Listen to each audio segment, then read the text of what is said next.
Buenas tardes, profesora. Mi nombre es Jesús Castillo, junto a mi compañera Fran Mari Rivas. Le vendremos a hablar un poco sobre la medición de presión. La presión es una de las magnitudes físicas fundamentales que impactan múltiples ámbitos de la ciencia y la ingeniería como tal. En esta presentación exploraremos un poco los conceptos básicos que son las diferentes unidades utilizadas, como son los pascales, las atmósferas, los milímetros de mercurio y los tipos de presión, que incluye la presión absoluta, la relativa, la manométrica. Además analizaremos los instrumentos de medición como tal de presión, clasificándolos en mecanismos electrónicos, destacando sus aplicaciones y características, acompañados en este recorrido para comprender un poco cómo se mide la presión y su importancia en nuestra vida y en nuestras diversas industrias. La presión es una magnitud física fundamental que describe la fuerza ejercida sobre una superficie por unidad de área. Este concepto se encuentra en el corazón de muchas disciplinas como la física, la ingeniería, la meteorología y la medicina, ya que influye en el comportamiento de fluidos y en gases. Diversas aplicaciones industriales como meteorología y médica, como dice. Se expresa matemáticamente como P es igual a F de A, donde P es la presión, F es la fuerza aplicada y A es el área sobre el cual se aplica la fuerza. La medición de presión es el proceso de cuantificar la fuerza que un líquido o gas ejerce por la unidad del área sobre las paredes de un recipiente u otra superficie.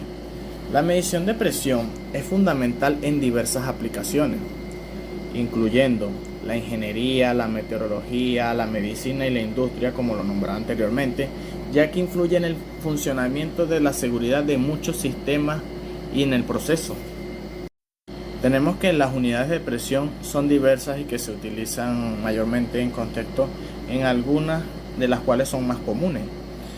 Por ejemplo, los pascales es una unidad del sistema internacional, la cual está definida por 1 newton por metro cuadrado. El bar es el equivalente a 100.000 pascales, comúnmente utilizada en meteorología y aplicaciones industriales.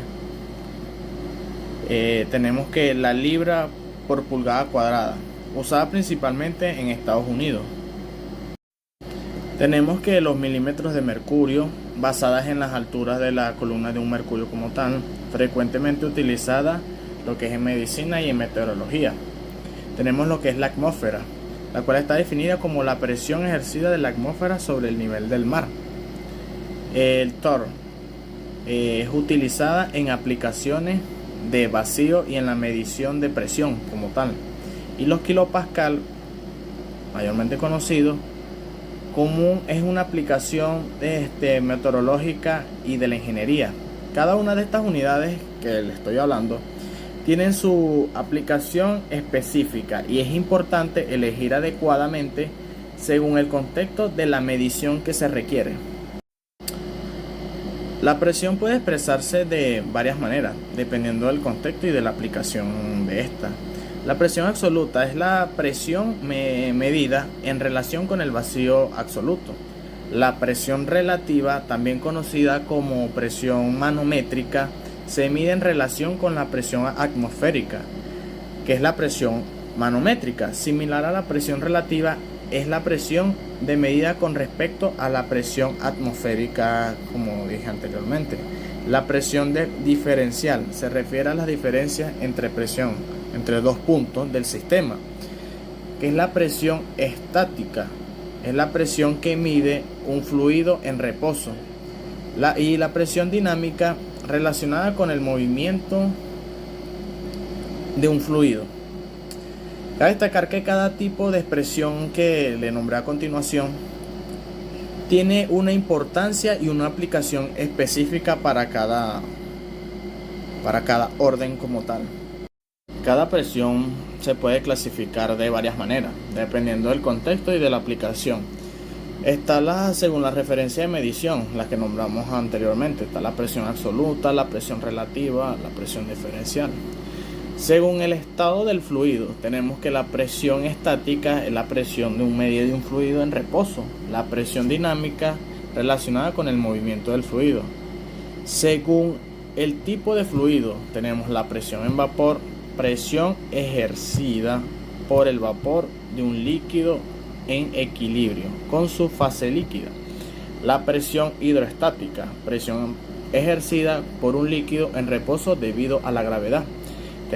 Según el proceso de medición, tenemos la presión manométrica, la presión total.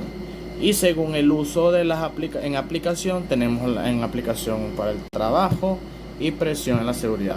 Todas estas presiones anteriormente mencionadas son necesarias para entender cuál tenemos que aplicar en ese caso oportuno. Los instrumentos de medición de presión pueden clasificarse de diferentes maneras según diferentes criterios. A continuación presentaremos los principales clasificaciones según su principio de funcionamiento. Los instrumentos mecánicos. En estos tenemos los manómetros de Bourdon. Utilizan un tubo en forma C que se deforma con la presión. Los manómetros de diafragma utilizan un diafragma que se deforma bajo presión para medirlas. En los instrumentos eléctricos tenemos los transductores de presión. Convierte la presión en una señal eléctrica. Los sensores de presión son piezoeléctricos y piezones se utilizan metales piezoeléctricos que generan una señal eléctrica al ser sometidos a presión. Según la medición a presión tenemos los manómetros miden la presión relativa manométrica en sistemas cerrados. Los barómetros miden la presión atmosférica. Los vacuúmetros miden las presiones debajo de la atmósfera. Según el tipo de aplicación, en instrumentos de laboratorio diseñados para las mediciones precisas en entornos controlados, los instrumentos industriales son utilizados en procesos industriales a menudo con mayor robustez y capacidad de medición en condiciones adversas. Según la escala de medición, los manómetros analógicos presentan una escala graduada y una aguja que indica la presión. Los manómetros digitales muestran la presión en formato numérico en una pantalla. Según la condición para fluidos, tenemos los manómetros para líquidos diseñados para medir la presión de líquidos y los manómetros para gases especialmente diseñados para medir la presión de gases. Según la presión, en esta tenemos los instrumentos de alta presión y baja presión. En los instrumentos de alta presión, utilizando donde se requiere una medición muy exacta. En los instrumentos de baja presión, adecuados para las aplicaciones menos críticas. Esta clasificación nos ayuda a seleccionar un instrumento adecuado según las necesidades específicas de medición y las condiciones del entorno donde éstas se utilizan. Para concluir, la presión es una magnitud física fundamental que juega un papel crucial en diversas aplicaciones científicas y tecnológicas. Su medición precisa es esencial para garantizar la seguridad y eficiencia en procesos industriales. Así como la investigación a lo largo de esta presentación, hemos explorado las diferentes unidades de medida de presión, como pascales y atmosféricas. Hemos clasificado los tipos de presión en absoluta, manométrica y diferencial. Además, hemos revisado la variedad de instrumentos de medición disponibles desde manómetros hasta transductores eléctricos, cada uno con una característica específica que los hacen adecuados para dividirse situaciones. El elegir instrumentos correctos y comprender su funcionamiento son pasos claves para obtener mediciones específicas, fiables. Muchas gracias por su atención.